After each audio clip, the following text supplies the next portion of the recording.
Hello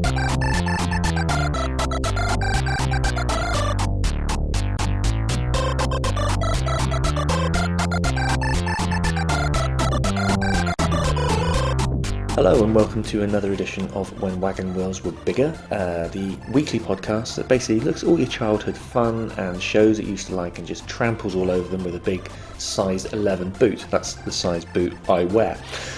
My name's Mark Palmer. My name's Martyn French. That is Monsieur French. Did you see what I did there? This week I didn't we're looking... see. Can you explain it for me? Did you hear what I did there? I didn't hear that either. Can you explain it for me? Your surname's French. Mm-hmm. And I said Monsieur French. All right, maybe let it sink in. I'll try and work it out. Figure it out later. This week we're looking at the pilot episode of Inspector Gadget. Now, the pilot episode of Inspector Gadget was very different to what eventually became what everyone knows as Inspector Gadget. Mainly because he had a moustache. That's the only big difference, to be fair. No, but he also seems more competent as well. Not maybe completely competent, but he seems more competent as an inspector. Oh, and his voice is different as well, which is slightly different, isn't it? Is it? Well, I think it's very different. It's quite unnerving, actually. I couldn't tell. I'd have to watch an episode from sort of later in the run to compare straight next to one another. But maybe you can weave that in somehow. Maybe, because the guy who voiced Inspector Gadget in the series was also the guy in Get Smart. I forget the guy's name. Oh, yeah. But it was more, go, Gadget Captor, like that. It was more like that. Whereas this guy in this episode was... Well, and it was one of the inspirations for the character as well, wasn't it? Apparently, Get Smart. And I think Inspector Clouseau was also one of the inspirations, definitely. Which is probably where the moustache comes from. Hi, Mark here. A special message just for any of our listeners, if there are any. Today's special number is 3, and today's special word is God. A very, very special word, I think you'll all agree. Let's see if we can get Martyn to say those words. Quick question. Yep. What's your favourite number? 33. No. Right. Shall we watch the episode? All right, let's watch the episode. Just tell me when you're playing. Okay, do you want to count down? No. Oh. You can do one if you want. No, I want you to count down. 3, 2, Hey, 1. you said it. Go. 3, 2, 1, snuff. Snuff. Oh, have you started? Hang on. And pause. He's getting in the bin. I don't know whereabouts you are. There we go. We're fine. Yeah, we've synced up. Cool. The first of many chief appearances coming up in the intro a little bit later. I never understood why the chief had to hide anywhere. He didn't really. I mean, no, you can see straight away his moustache, which obviously I think is a more direct parallel to Inspector Clouseau than anything else. This is different. There are a few different shots in here. I mean, a lot of it stayed the same, actually. But any of this stuff with Mad in it, like this bit with the boat, that's not in the opening credits in the final version. This is. I'm wondering if we're watching slightly different versions, because I didn't see a boat there. Did you not? No. Okay. Has he got a moustache? No, he hasn't got a moustache in this. You're still seeing Brain, holding the things as he walks across the tightrope. Okay. I think we're watching a different episode. Are you watching the Winter Games? Yeah. Gadget in Winterland. Okay. Is it doing Has the opening credits finished now? Yeah, no, it's a castle on a snowy hill. Yeah, okay. Well, I've got that as well. Are you sure he doesn't have a moustache? How did that happen? He didn't have a moustache in my opening credits, no. Okay, maybe you're watching the finished... Maybe they redid it then. But I'm watching... I think I'm probably watching the episode when it had been in syndication and it's gone round. So now it should be Penny talking to someone with some skis? She will do. She is now, yeah. Okay, Inspector Gadget with Brain coming down the ski slope. Yep.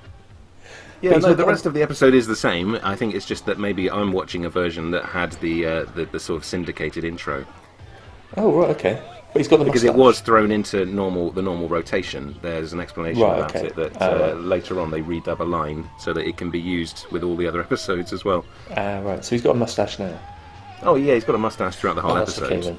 That's okay then. Just in the intro he didn't, that was all. Again, I think we should look back on the whole badly researched and also badly planned, because we don't start with the same episode. We're watching basically the same episodes. The content in the middle is the same. Yeah, well, that's the main thing, I guess, in this instance. So you did you have the car van transformation in the opening? No. No, okay, right, yeah. So I'm watching I'm watching the pilot. So the version you're watching, he's probably got the finished voice then, because I've got a very different voice in the one I'm watching. It's a much deeper voice. There you go. Yeah, no, I've got a voice that sounded very similar. That explains a lot of our discussions earlier on. Because in this scene where he's talking to Penny, it was redubbed by Frank Welker again, who did a lot of voices for cartoons, where he just says something like, where Penny talks about his new moustache, so it's added. So he says, yes, it's so no one will recognise me. Although the TV presenter did recognise him instantly in the scene earlier. There is that. That explains everything then. So I am watching the very, very original pilot episode. There is at least one listener that I know will be infuriated by the fact that we're watching 2 different episodes. And to him we say, get over it. Now, good luck. Whichever one you watch, I'll be interested. So hopefully now then you've got some weird pink-haired lederhosen wearing. Yeah, it's quite unnerving, this yodeler character. Pretty terrifying. I always felt sorry for that cat, because he's probably getting whacked, isn't he, by Dr. He's lost a tooth as well, so he's been whacked in the teeth at some point, and that's probably animal cruelty.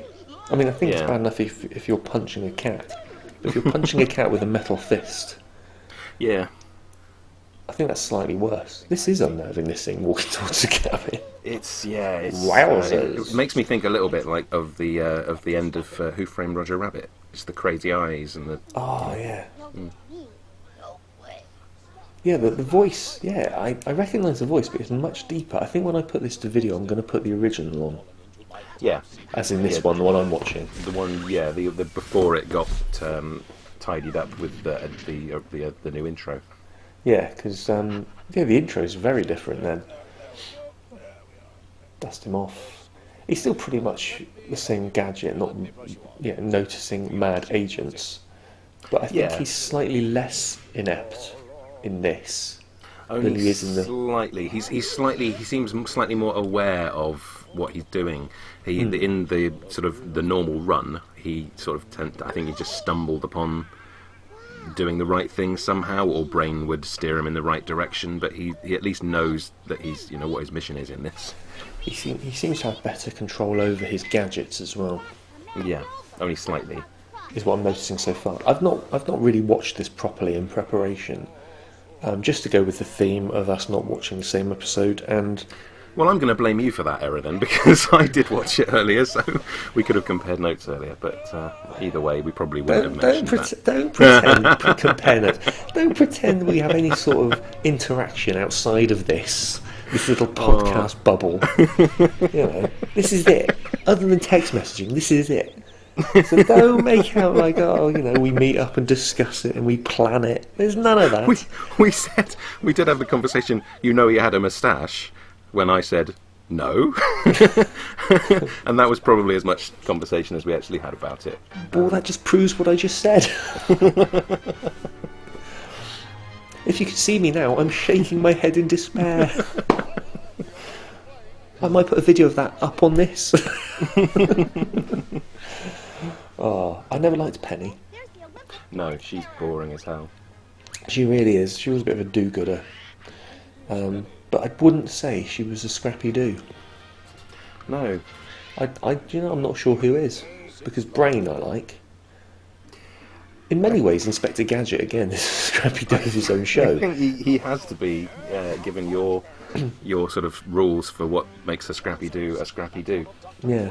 The Chief is sharing that costume with that man, as far as I can tell. That's It's a bear costume. I'm not sure if that is relevant to any other plot strand they dropped But he's from right the episode. next to him, and yet he continues to give him instructions via notes, and these notes are always explosive. You just sort of say, Gadget, this is your mission, and then go away. If you have to hide, why would you... Yeah. Why would you pass an explosive note to him when you could just tell him in seconds what he's supposed to do? Also, the level of funding this agency has just to ship the chief off to wherever Gadget is, rather than just give him a call. He's got a phone in his friggin' hand. Exactly. And if he's gone all the way there to give him the note, just tell him. Yeah. Also, in this, Gadget seems more aware of Brain's assistance. Yeah. He's no more aware of Brain, though, when Brain's wearing disguises later. He's got that same ineptitude of recognition. I look forward to seeing that for the first time. This is one of the gadgets that is in the eventual intro. I don't know if you had it in your intro, with the inflatable trench coat thing. Yeah, he uses that quite a lot in the actual show, from what I remember. So he's aware that this is a mad agent, because I think in any later episodes... That tree's up his arse, sorry. In any later episodes, I don't think he'd be aware, even though he has mad written on his jumper, which is a bit stupid for anyone trying to sabotage the Winter Games. I don't think he'd be aware of him being a mad agent. He'd think Brain was the mad agent, wouldn't he? Yeah, now that bit with the birds, where he popped... I watched that, I freeze-framed that shot. Realistically, that his entire trench coat burst, and what should have landed was just his head and shoulders, if anything. Because there's nothing inside when he pops. Bird pops his trench coat. I did go back and slowly try and catch the exact moment. Because I got nothing better to do with my time. No, clearly. Why is Brain put on a mad outfit? What's the point? I'm not actually sure. This chase, I sort of lost track a little bit. I did drift in and out. Well, it is complex. He's trying to throw away the dynamite, and Brain keeps catching it and giving it back to him. Because he's a dog? And I don't know. Is that why he's doing it? Because he's a dog and dogs fetch? My memories, of the show would be that Brain would be actually usually the one getting rid of it for him. That maybe Gadget would want to hold on to it, and for some reason, and Brain would be trying to save him. But in the later episode, Gadget would be the one trying to light the flame with it, thinking it was the right thing to do, isn't it? That's more like it, yeah. Go, so he can't Gadget, recognise machine that it's gun. Brain, even though all he can see of Brain really is his face, which sort of gives away that he's a dog. And he doesn't actually say "Go, go, Gadget" in the one I'm watching until closer to the end. He doesn't say "Go, go, Gadget," whatever that is. Finger gun, cannon. ice gun. Yeah. My finger banger. I'm going to finger bang you. He's I mean, I don't know, because not only have I not watched this, but also I've got sound down now, so I don't know what's being said. Would oil on Gadget snow tippy toes really have an effect? No, I don't know. I've never tried it. Probably not. I don't know. We need to ask someone from science. Yeah. Any scientists who know what happens when oil is poured on snow and ice, if they just want to let us know. Yeah, tweet us. Yeah. We'll tell you at the end where to tweet. That man is really grossed out of proportion. I don't think that would be realistic at all. Why? Everyone would be able to see that as dynamite, and yet they all crowd around. They all crowd around the man with the dynamite. Kaboom! They'd all be dead. It's not particularly dangerous because it just, I don't know why they were trying to take it away, because they all survived this close explosion. It's one of those things in cartoons, isn't it? Oh no, there's a bomb. Oh, it's alright, because if I hold it near me, I'll just go a bit black, and it won't really matter. Yeah. A bit black and charred. I hate Penny. Not in any kind of woman-hating way, you understand. It's not that. She's... I was going to say she's not a useless character, but it just there's no personality to her. I think she develops a personality in the actual run of episodes, but in this pilot she's really bland. She's just there to open her computer and point at things. To bland it out. Does she have that computer book in this episode? She does, yeah. Well, that's all right. Closer to the end, it makes an appearance. That was the coolest thing about her, was her computer book. Which, sort of predicts tablets a little bit, maybe? No. I see what you're saying. It's ahead of its time. The most recognisable voice there, not suspicious at all of Claw's voice. It's very obviously Claw. Now, there's a theory, isn't there, that Inspector Gadget and Claw, like Claw was the original Inspector Gadget that went wrong, and that's why he hates Gadget, because he's a replacement. But that's ruined because they've got a new CG show of this now, where Claw has a nephew, so he's like not the mirror opposite of Gadget necessarily, but so obviously there's Penny, his niece, bizarrely, because he's a robot. How he has a niece, I don't know. Is he a full robot then? Well, I don't know, it's kind of implied. Because he's a cyborg, surely. Well, part of the theory as well is that she was the niece of the man that Gadget was modelled after. Right, okay. And it's to keep him sane, because he's got the memories of him. I think they thought it's not RoboCop. I mean, they don't. Well, this predates RoboCop. I was going to say if they did, I did write down gritty reboot for this, and then I thought actually that's RoboCop, so it doesn't need a gritty reboot. I would love to watch Inspector Gadget stalking a family. It's quite a good theory, though. The Gadget, Claw is that Gadget you? Being the same man thing. Or if someone came up to him and said he comes into a off license while it's being robbed. And someone starts shooting, going, "Why me? Why me?" That's a little joke about the dubbing of RoboCop in England. The TV version, the TV-friendly version of RoboCop. Rather than "fuck me," it's "why me?" And then that great bit when the boss is talking to them in RoboCop again in the toilets, he goes, "Oh, they called me names. They even called me a nincompoop," or something like that. It should be arsehole or something. Oh, gotta love. I'm glad when they don't even try. That's the best thing. It's like Die Hard has the. It's different in America, isn't it? Because over here it's always Yippee-ki-yay Kimosabi. Yeah. And in America it's Mr. Falcon, which at least has some similar letters to the intended phrase. It makes far less sense. I think over here now it's because obviously things have laxed a lot in terms of I can't think what the word is. Censoring. That now a lot of things like yippee motherfucker and everything do stay in, but yeah, back in the 80s, 90s, it was hilarious watching whole things being chopped out of films because you would have seen it on video. Just destroying the films completely. Yeah, they're just completely ruining it by taking bits out. It's bizarre, really bizarre. But now, as soon as you can watch something at 9 o'clock where people have their innards ripped out, like in Walking Dead, I don't think it really matters anymore, does it? Yeah, it's a different era, really, isn't it? Completely. Different era. Kids today just won't understand. What? What's going on now? I'm confused by this. The ice is being cut away from under them, and yet the small bit doesn't disappear. The whole rest of the ice seems to be mechanised. What? And then, then suddenly there's a waterfall down there. Because there's always a waterfall when you're on a river in danger. Always. Twirls his moustache quite a lot as well, so it's... Well, you would, wouldn't you? It's like the robotic hand came out and to push his head underwater. It does look like it tries to drown him. There it is, drowning him. It pushes his head right down. Drown, you cyborg twat. Go, Gadget drowning hand. No, wait! Why did I install this? There's a handy failsafe in his hand now, he can wind him in. He's kind of human, I don't get it.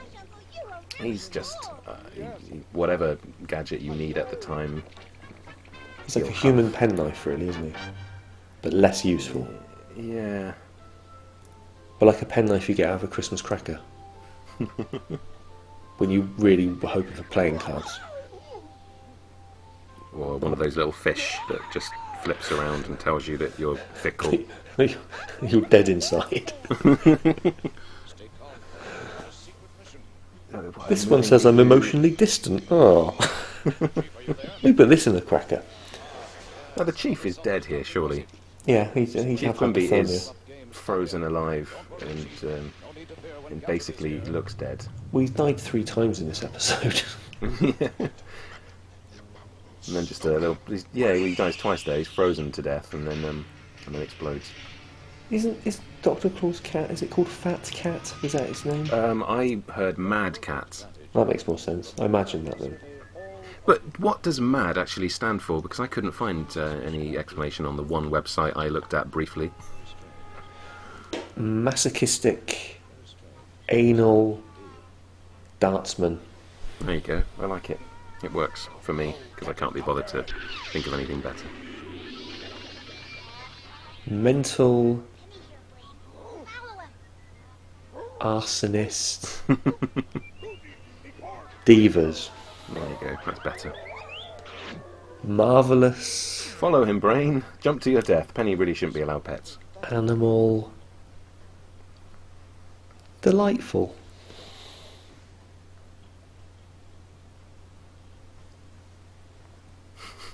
Monkey. Alarm dogs. Just any 3 words, really, beginning with any 3 words. Might just stand for mad, because they're a bit mad, a bit angry. He's a bit angry. Well, he sounds angry. Full stops in between, should they? What was that then that crushed him? I wasn't looking. A big robot Yeti or something. Again, overfunding. They've got a lot of money, this organisation. If they can just make that. Look at his nipples. I know, they designed nipples on the robot. It's Joel Schumacher all over again. The Joel Schumacher edit. Oh, put nipples on everything. I always remember Joel Schumacher watching a making of Batman Forever before it came out, hoping it would be good. And then he's kind of Joel Schumacher sat there looking like the aging hippie he is, sat next to Bob Kane, and I remember just him saying, "I'm sat with the granddaddy of Batman." You think, no, you're not. He's sat with the creator of Batman, and if he was anything, he'd be the daddy of Batman, not the granddaddy of Batman. Sat there with the man who says he created Batman when actually Bill Finger did all the hard work. Let's get that one in there as well, because I don't want to perpetuate the myth of Bob Kane being the creator of Batman any more than anybody needs to. Well, he came up with a name. That's and about he came up with a rather dashing red fellow. Yeah, but nothing like the Batman that we know today. No, nothing like it. God, this episode's dull. I'm not really paying attention. No, I've stopped. I'm thinking about having some cereal. I can't decide whether to have Frosties or Shreddies. Oh, Frosties probably. Have a Sunday night treat. It is Sunday. I think it's what it God is Sunday, would want. even though this will appear on a Wednesday. That's just ruined the magic there. Oh, ruined the magic. This is recorded on a Sunday, and as a Sunday treat that I think God and Jesus would approve of, I'm going to have some Frosties. For my sins. Yes, see, there's her electronic book computer thing. Oh, good. And a lightsaber. Is this a Yeti? What is it? Supposed to be. I think they called it a robot snowman or something. Oh, catchy. I don't know. I probably just made that up. They thought it through, didn't they? Oh, he's gone mental. Oh, I see. She's done something with her magic book. Yeah, she's reprogrammed him with her magic book thing. Has that book got... Is it supposed to be in disguise? Is that what it is? So, because she's not supposed to be... that people are not supposed to know that she's clever and, that she's actually the brains behind the whole thing. But in this, it's sort of 50-50, really. Yeah, I suppose so. It's...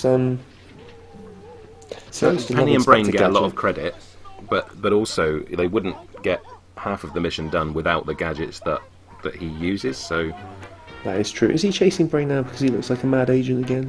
He thinks that the mad agent has stolen his dog, who has the body of his dog and is the same size as his dog, and is the dog that has the thing on his head. It looks exactly like his dog. Is this a sports presenter, newscaster, whatever, eating a corn dog? I don't think he's supposed to be, but it does look like it. Doesn't look like a microphone. Did Inspector Gadget have lessons at the end? Because this one seems to have a lesson, again, another confusing lesson. Yeah, it did. Do sports, but be careful. Observe the rules and sportsmanship. And never ski alone or with a dog. is basically that sums up the lesson. If you're going to hold dynamite, it won't hurt you, but try and get rid of it. Yeah. Another cartoon by Dick, as in last week's Mask as well. It's French, Canadian, American, Japanese. Everybody had a part in this. See, this is different. The end credits that I'm seeing, anyway, is different to the end credits of the normal Gadget. I think the standard ending. Yeah. Is it just because he's like hacking down trees and stuff in mine? Oh, I've got the parachuting car and Penny on the computer book. No, he's just catapulted out of a submarine into a plane. Don Adams is the name of the guy from Get Smart, I believe, because that's the name that just came up. Yeah, let's have a look. I didn't actually look who was doing the voice in this one. If I can... Oh, my iPad's an idiot. Right, hang on, let's go back. I'm going to... This professional as ever. I'm just going to scroll back. Gone too far. I'll throw in a fact. I'll throw in a fact while you're looking for things. That apparently this was the first animated TV series that was produced in stereo. So it's not a funny fact, but it's slightly interesting if you've got any interest in audio history and But it was a fact, and that is what you promised. And you delivered. That's all I needed to deliver. Job done. I'm off. You certainly delivered on that. I'm just waiting for voices. Voices to come up. No voices yet. I'm wondering if voices by Mona Marshall, Frank Welker. See, there's no mention of what's his face. Well, I knew it's not in it anyway, so I knew that already. Quick question: who's your favourite character from the Bible?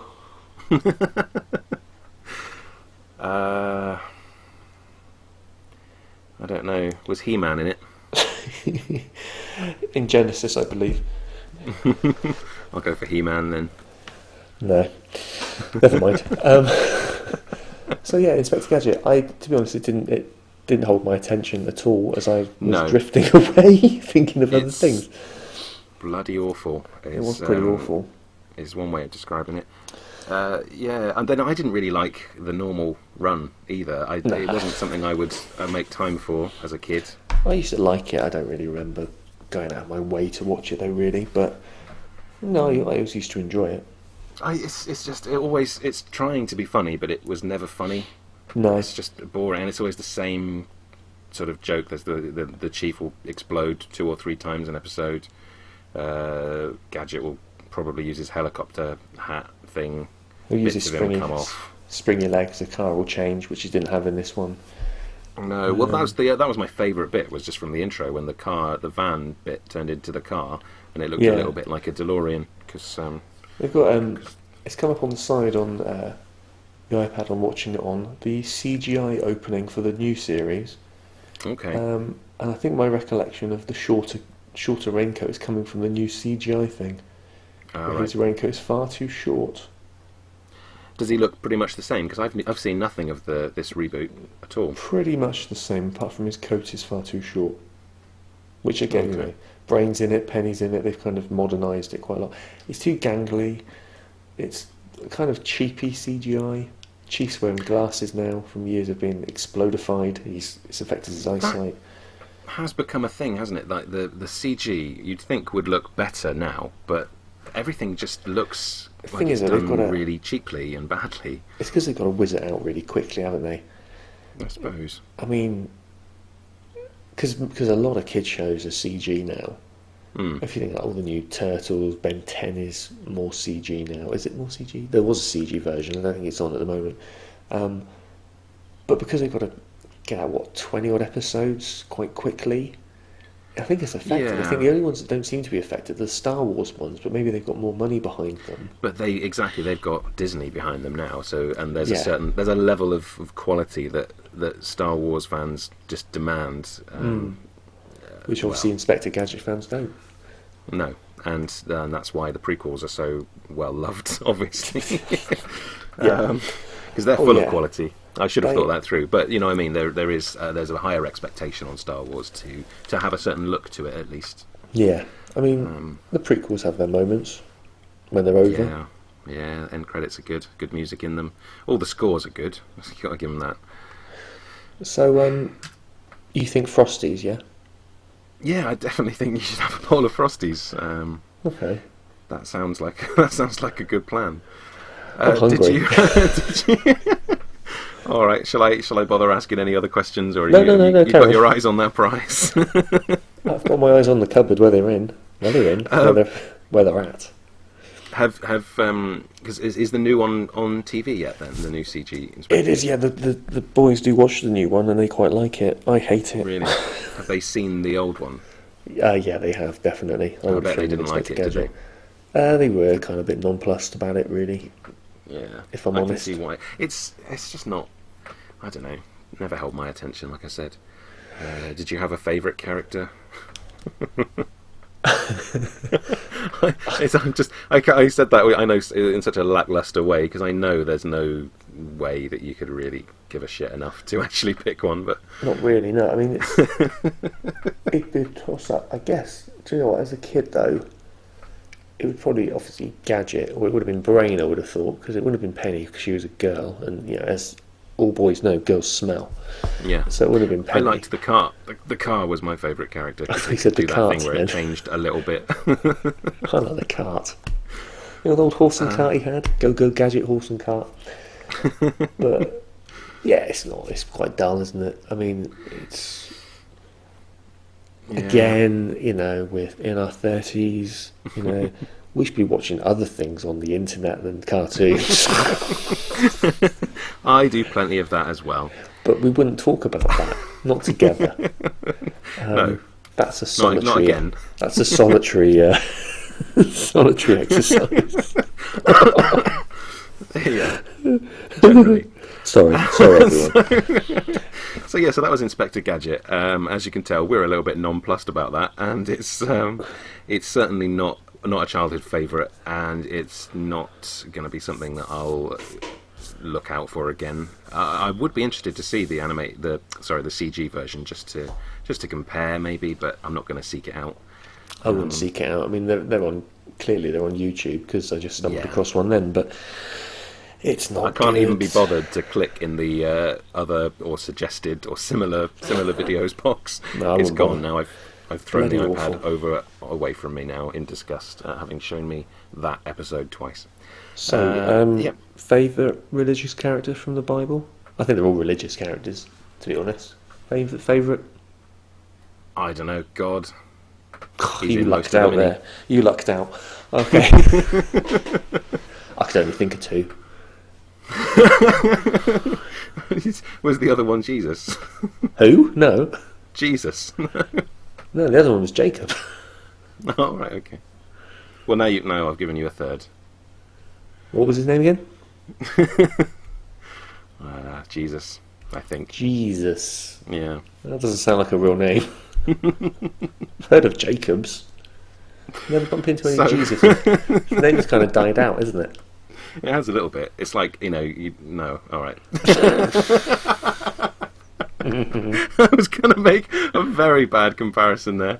No, go on. Don't be shy. It's only me listening. It's a little bit like you don't see many Adolfs anymore, do you? So for similar. Different reasons, I'm sure. No, I think it's for exactly the same reason. Right. The only thing is, Jesus died for our sins, whereas Adolf died for his. Although apparently, maybe not. I did read one of those articles, the sort of crackpot weird articles that you sometimes see, where they claimed that actually he lived a lot longer, and it was all a big lie. You're thinking of the Savage Dragon comic, aren't you? Oh, maybe I am. Yeah, I confuse that and real life so often. It's easily done. It's difficult being me. Do you know what? If something I've learned over the course of these podcasts is it must be difficult being you. It's quite difficult, yeah. These sort of half-hour sessions on a Sunday evening are becoming the only sort of sanity that I think I have sometimes. Well, in the past episodes I have used this as therapy, so about things that may or may not have happened to me depending on how much I can trust my memory. I think probably don't trust your memory at all. But, I don't trust very many things. But then you need some kind of frame of reference, I suppose. I do. So, if anybody has enjoyed the rambling non-thoughts that we've spewed out for the last 35 minutes or so, they can follow us or tweet us using the I don't know what you call it really, our shared account at Spread the Whimsy. On Twitter. On Twitter, obviously. And also... Sorry? Tweet us. Tweet us. I said that in the sinister way. Tweet us. If you have any recommendations, maybe there's a show you want us to cover. I mean, probably won't be, but hey, if you've got 5 minutes, we'll get to it eventually anyway. We're going to do every show of the 80s, every single one, whether you want us to or not. That is a threat. What's our Facebook address? What's the page? Don't you know it by now? It's www.facebook.com/. That's right, / toward the floor. I'll start that again. Facebook.com/toomuch.jam. And there's loads of stuff on there, like some funny videos that we think are funny, some funny pictures, what we think is funny, and some writings of stuff that we think is funny as well. And obviously, if you're listening to us on iTunes, please subscribe, because apparently it does good things. I don't really know. I haven't looked into it. We're hoping to become famous off the back of this. So, if you want to subscribe, that'd be great. I'm indifferent. I don't mind either way. No, I'm fame hungry, but not as hungry as I am for Frosties at the moment. And also we have the YouTube channel, which you may be watching this on, with the accompanying video, so subscribe to that as well. Go on, you want to. What else are you going to do with your fingers? Oh, that's wrong. Bang, bang. Well, we'll call it a night there. So thank you for listening, and hopefully next week we'll watch something that we can all enjoy, and hopefully you'll come back and listen to that as well. So thanks for listening. Have a good week. Bye.